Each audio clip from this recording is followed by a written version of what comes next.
रहे हैं आप और मैं हूं आपके साथ शिरीन। मॉर्निंग ब्रेकिंग का वक्त हो गया है, तो आइए शुरुआत कुछ अहम खबरों से कर लेते हैं। लोकसभा चुनाव के लिए बीजेपी उम्मीदवारों की पहली लिस्ट आज किसी भी वक्त जारी हो सकती है। बीजेपी में उम्मीदवारों की पहली सूची को तय करने के लिए कल देर रात बीजेपी केंद्रीय चुनाव समिति की बैठक हुई, जिसमें पीएम मोदी और बीजेपी अध्यक्ष अमित शाह भी मौजूद रहे। करीब 8 घंटे तक ये बैठक चली, जिसमें कई उम्मीदवारों के नाम तय किए गए। सूत्रों के मुताबिक बीजेपी की पहली लिस्ट में 100 उम्मीदवारों के नाम हो सकते हैं। सूत्रों के मुताबिक पटना साहिब से शत्रुघ्न सिन्हा की जगह रविशंकर प्रसाद का नाम तय हुआ है। पूर्व चंपारण से केंद्रीय कृषि मंत्री राधा मोहन सिंह चुनाव लड़ेंगे। भागलपुर सीट जेडीयू को देने का फैसला किया गया है। इसके अलावा नागपुर सीट से नितिन गडकरी, मुंबई नॉर्थ सेंट्रल से पूनम महाजन, मुंबई नॉर्थ ईस्ट से किरीट सोमैया का नाम तय हुआ है। वहीं उत्तर प्रदेश की बात करें तो उत्तर प्रदेश को लेकर इस बैठक में फिलहाल कोई चर्चा नहीं हुई है, यानी कि इस पर बाद में चर्चा होगी। और आज 10 बजे बीजेपी अध्यक्ष अमित शाह यूपी के कोर ग्रुप के साथ एक बैठक भी करेंगे और हो सकता है उसके बाद इस पर भी चर्चा हो। सीधा रुख करते हैं, हमारे साथ जी मीडिया संवाददाता ब्रजेश मिश्रा जुड़ गए हैं। ब्रजेश, देर रात तक ये मीटिंग चली और आज 10 बजे हो सकता है कि ये लिस्ट जारी हो जाए। श्रीन, इसी की उम्मीद थी और उम्मीद ये थी कि कल ही देर रात जो पहले चरण में मतदान होने वाले हैं 11 तारीख को, उसके लिए उम्मीदवारी की घोषणा हो जाए, लेकिन ऐसा नहीं हो पाया और आज संभावना है, ज्यादा संभावना है कि आज हो जाए। क्योंकि अगर बिहार की अगर बात करें तो पहले से ये तय है श्रीन की 17 सीटों पर बीजेपी, 17 सीटों पर जेडीयू और 6 सीटों पर लोक जनशक्ति पार्टी के उम्मीदवार चुनाव लड़ेंगे। और लेकिन सीटों को लेकर जो खींचतान है, लगभग बीजेपी और जेडीयू के जो कोटा है उसमें भाजपा ने 16 उम्मीदवारों की सूची लगभग तैयार कर ली है और जेडीयू ने 15 सीटों की लिस्ट तैयार कर ली है। 3 सीटों पर अभी गतिरोध बना हुआ है, अररिया, कटिहार, भागलपुर।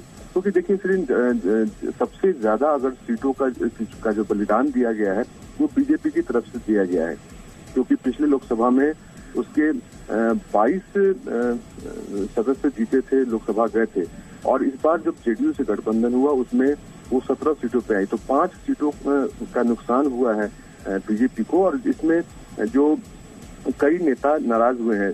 भाजपा ने लगभग जो 5 सीटें छोड़ी है उसमें गया, सिवान, वाल्मीकि नगर, गोपालगंज, झंझारपुर और नवादा जैसी सीटें हैं। तो फिलहाल ये तय हो गया है कितने सीटों पर, लेकिन जो गठबंधन बना हुआ है उसमें अररिया, कटिहार, भागलपुर ये जो सीटें हैं उसको लेकर अभी गठबंधन बना हुआ है। तो उम्मीद है भागलपुर को लेकर क्या अपडेट मिल रहा है? क्योंकि वहां पर शहनवाज हुसैन कहा जा रहा है कि उनके नाम पर अभी सस्पेंस है, चूंकि जेडीयू को दी जा सकती है वो सीट।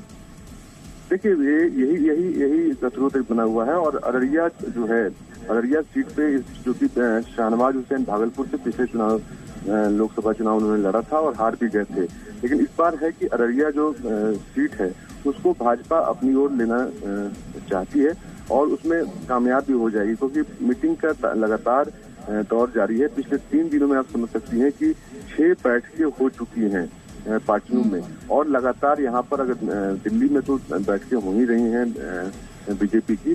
जेडीयू की अगर बात करें तो नीतीश कुमार लगभग 3-4 दिनों से अपने सरकारी आवास में हैं और लगातार बैठकों का दौर जारी है। जहां जहां से उम्मीदवार हैं या फिर पार्टी के वरिष्ठ नेता हैं उनकी बातचीत चल रही है।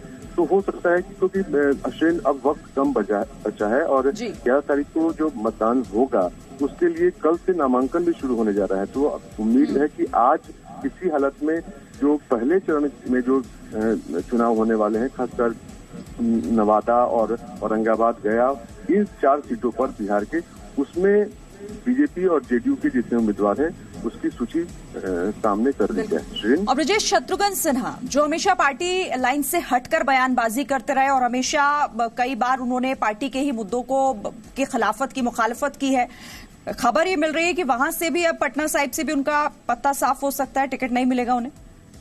देखिए, पत्ता साफ हो चुका है और वो भी तुरंत वो घोषणा कर देंगे, क्योंकि अभी पटना साहिब की अगर बात करें तो 7वें चरण में मतदान है पटना में, 19 मई को ये मतदान होना है।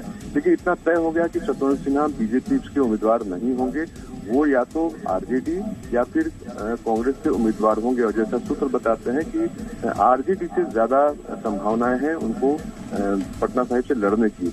और लेकिन सबसे बीजेपी की सबसे बड़ी चुनौती यह है कि शत्रुघ्न सिन्हा का जो नाम है उसके अनुसार बीजेपी दूसरा चेहरा दे, और उसमें सबसे पहला नंबर रविशंकर प्रसाद का रहा है।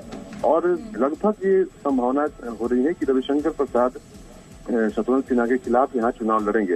वैसे बीजेपी के दूसरे भी दिग्गज हैं जो पटना साहिब के लिए एड़ी चोटी का जोर लगाए हुए हैं, लेकिन ज्यादा संभावना लगभग ये तय हो गया है कि रविशंकर प्रसाद ही शत्रुघ्न सिन्हा को चुनौती देंगे। श्रीन, बिल्कुल।